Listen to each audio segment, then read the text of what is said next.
First off, I want to commend you. Over 1,000 people were taken off the streets in the Midlands.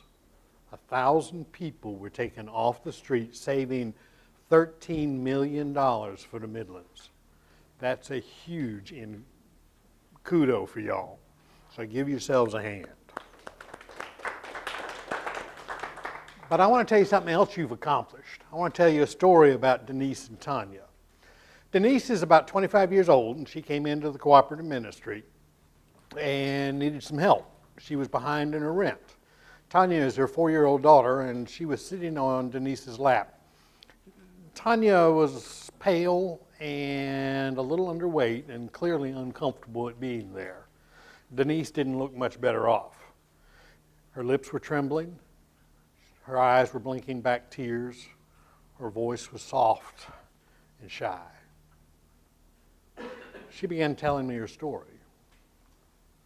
She was renting an apartment for $778 a month, which is the fair market rental value for a 2-bedroom apartment here in the Columbia area.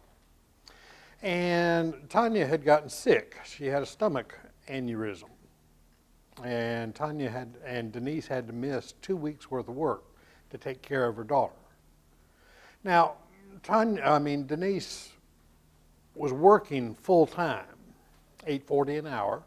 It's about $1,300 a month before taxes, before Social Security.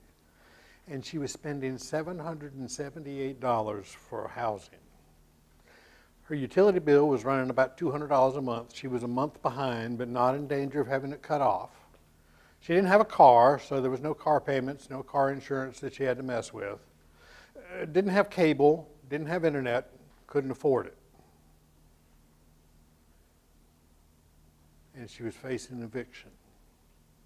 She came in and said that what she did was, when she found out she was going to be late, she did what you're supposed to do. She went to the landlord and explained her situation to her and made sure that the landlord understood that there'd be a way that she was going to be able to help get the money to her in about 2 weeks' time. One day after she was late on her payment, the landlord filed for eviction. She was in trouble. Denise was in serious trouble. If she didn't find the $778 in 2 days, she was going to be out on the streets. And by out on the streets, that means everything in the apartment was going to have to be moved and put into storage. Otherwise, it ends up on the curb for anybody to plunder through and pick over and take whatever they want. If she couldn't come up with the $778, she was going to have to move. And if she was going to move, she was going to need money for a down payment for the first month's rent and the money for the security deposit. And if she couldn't find that, she was literally going to be on the streets with a 4-year-old daughter.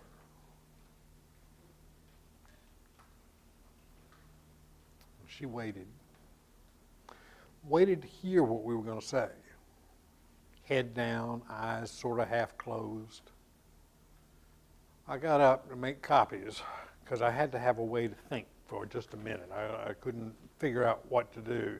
$778 plus $200 a month light bill, that meant she was spending 75% of her income on those two categories, leaving her with only $300 a month for food, clothes, and other necessities like childcare, bus tickets. How in the world are you making it, I asked her. Well, my parents help me sometimes, but usually I can get by until Tanya had this aneurysm and I lost the wages for 2 weeks. We looked at her options. It was clear she could not afford that apartment, but neither could she save the money to find another place. Denise volunteered, I found a place for $600 a month, but I don't have the money to move in. Then I was stuck. I could spend only $778 in stabilizer for another 30 days, or I was going to have to jump up and pay a little over $1,200 a month for a one-time deal to get her into a better place. What do you do? If you want to be a game changer and live united, you got to reach out. You got to fight. And so we offered to pay her first month's rent and security deposit. Are you serious? She said. Yeah.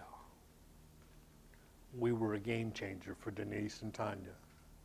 So not only through the work you have done for supporting the United Way have you given 1,000 people and taken them off the streets, but you've also accomplished keeping people off the streets. Thank you for being a game changer. Thank you.